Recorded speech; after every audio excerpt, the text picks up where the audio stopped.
lucky to have one donkey cart and a donkey, but we hope and pray that the project become sustainable.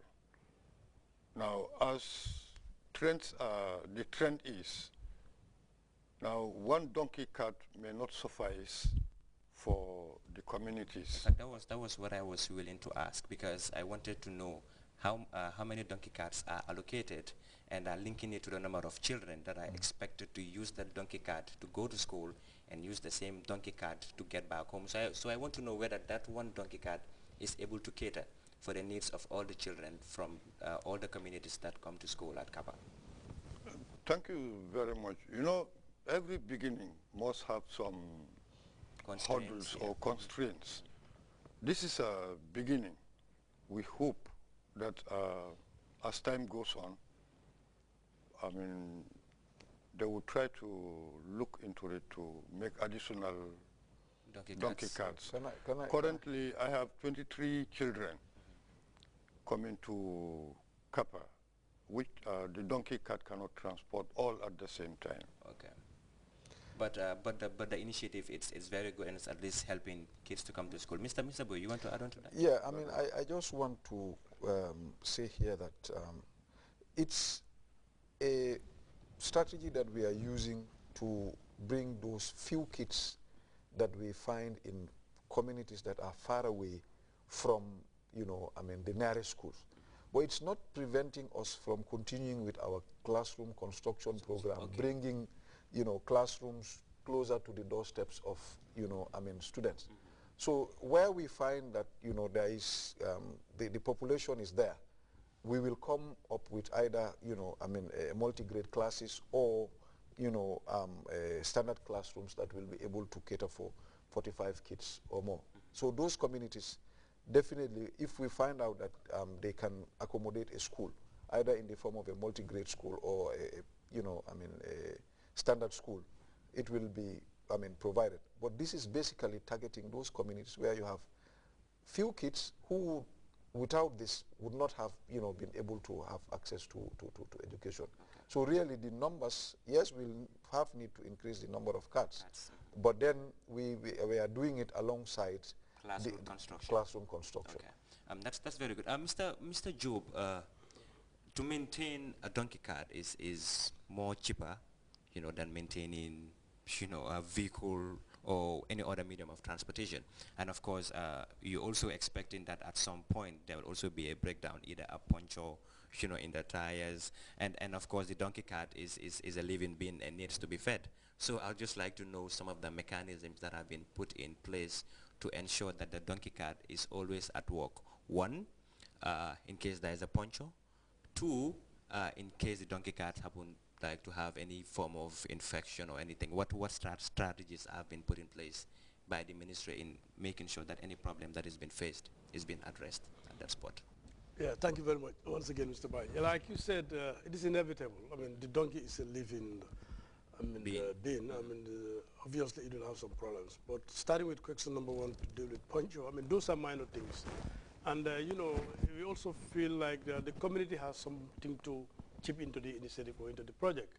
I mean, they're the primary beneficiary because it's their own children that are really transported to school. So our expectations are, if, for example, you have a punctured tire, the community should be also willing to work on that. But if it to do with like the animal is, I mean, they have to feed the animal, obviously. Okay. Because somebody is identified in the community to be the custodian of the donkey.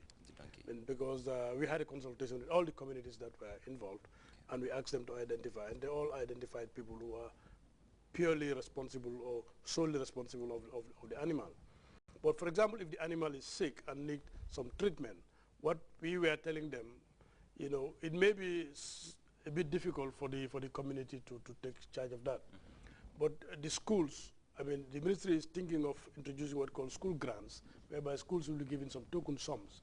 And the expectations are, if that happens, they should use those resources to you know, go to the nearest veterinary station or personnel to have some injection of drugs to administer on the animal. I just hope that the donkey cards are not given to the cereals, because if not, they'll be taking the donkey cards to their farms. No, actually, that is also part of the benefits that the custodian would be having. Okay. You know, for example, on weekends or during holidays, the custodian of the animal can use the animal on his or her farm. Yeah. Okay. Mr. Jallo, I just want to know whether the schools have put in any form of like payment for any school-going children, like in case they want to use the donkey card, you know, for a whole month. Are they required to pay any amount? Thank you very much. There is nothing like payment as far as this donkey card project is concerned. It's purely free.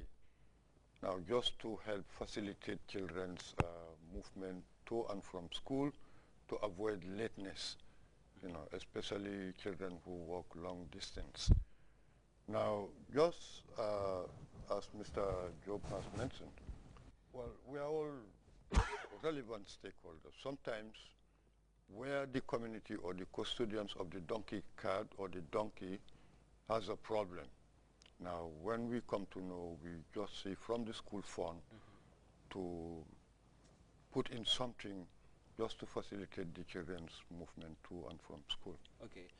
P.S. Of course, when you were implementing or coming up with this initiative, you had targets, you know, as well as expectations as to, they can be either short-term or long-term expectations. Perhaps you would like to share with the viewers what the ministry is expecting from this initiative that has been put forward. Okay. The first one, which is, the immediate result that we want to see, is at least at the end of this academic year, we want to know how many kids were able to go to school as a result of the donkey card initiative. At least we would want to see an increase in the enrollment as a result of the donkey card. Obviously, that is going to affect what we call, participation rates. You talked about the MDG. Yes, yeah. Some of the indicators that are used in the, in the MDG is to do with what we call gross enrollment ratios and, net enrollment ratio. Now, if you have more kids going to school, obviously those, rates will go up, and it will actually help in improving further the education, indicators of the Gambia. And obviously, as you know, if that child who has been facilitated by the donkey card is able to attend school and continue, at the end of the day, that community would start, benefiting from, the presence of an educated child or children or, And obviously, as you know, there are a host of benefits, that one could derive through education that one receives. And a very good example would be, on, let's say, maternal, mortality. Yeah. If you have a girl that is able to, use the donkey card to go to school, obviously, by educating that girl, you begin to, reap the benefit of having perhaps a reduction in maternal mortality, and, even our, what we call the fertility rates may come down. Okay, Mr. Job, I want to believe that during the implementation of this initiative, there might be one or two hitches or constraints that you might have faced. Perhaps you'd like to tell us some of the problems that you encountered during the implementation of this initiative. Yeah, obviously there are some, but as we speak, it's just anecdotal because I'm yet to get back to the field to, really look and review what is happening. But some of the constraints or issues that we're getting from the communities are to deal or do with issues like one, having a reliable person. In some communities, people are not prepared to sacrifice. Like, one must be prepared to sacrifice for the community to be the custodian of the donkey. Sure, like some of them were expecting something in return. Yeah, they're getting something in return, obviously, because there are certain arrangements which we put in place regarding the donkey. Secondly, in some of the communities also they talked about the cart is very heavy, and the topography does not actually help a single donkey, or sometimes to be carrying children and climbing those hilly areas. These are some of the constraints. But like I said, I mean, it's still anecdotal because I'll be going to the field next week, inshallah, to look at what is happening as far as the donkey cart initiative is concerned. But these are some of the few